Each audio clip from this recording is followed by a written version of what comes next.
Good morning. So I'm going to do two posts today.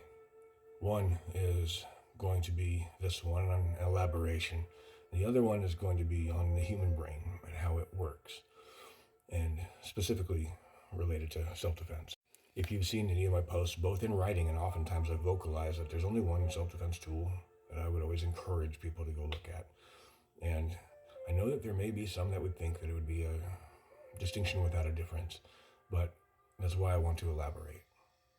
I'm never concerned about anyone's ability to push a button under duress.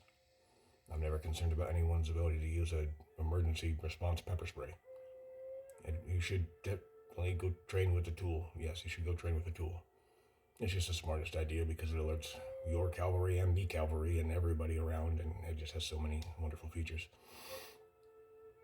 Every self-defense tool that I have ever trained in took a long time to be able to build up a skill set and work in all of the different things that I learned from different instructors in different places. So the distinction that holds the difference is simple. Most people don't go train. They just don't. I know many people who carry edged weapons that don't train with them. They think of them as tools, and that's good because they are. But I've got a very specific lesson on this I'd like to share with you and why I say this about these. Training is a necessity if you are carrying anything. Everything around you can be used as a self-defense tool. One of my favorites is a hot cup of coffee. Because, well, if I had to, I could use the hotness of the cup of coffee and then a secondary tool as the mug. But that is different and more of a creative idea than a tool that necessitates specific action and specific training. While brevity is the soul of wit, I am working on my brevity, but I will keep it brief. Say you're carrying a self-defense tool of any kind. You're in a scuffle.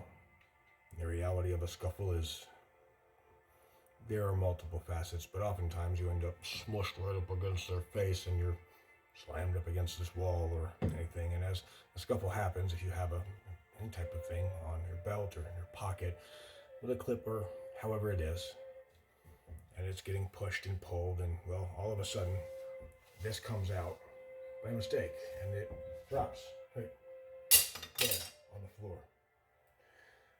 This individual is not going to be okay with me picking it up, but it's my self-defense tool. I'm going to have to pick it up. I could kick it out of the way, but there's environmental factors there, not to mention if they have any friends. I just introduced a weapon into the situation. I just introduced it accidentally, but nonetheless, I introduced it. And that, to me, makes a bigger difference than anything else. We must train. We must train. We must go sit by the fires of many people.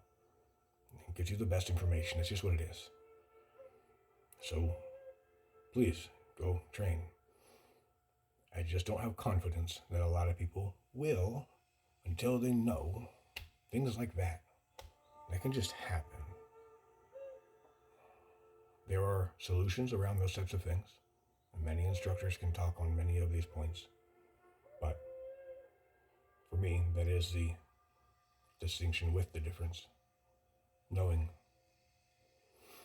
which almost always comes from hindsight, and one consistent factor is chaos and confusion, necessitating study. That is all. So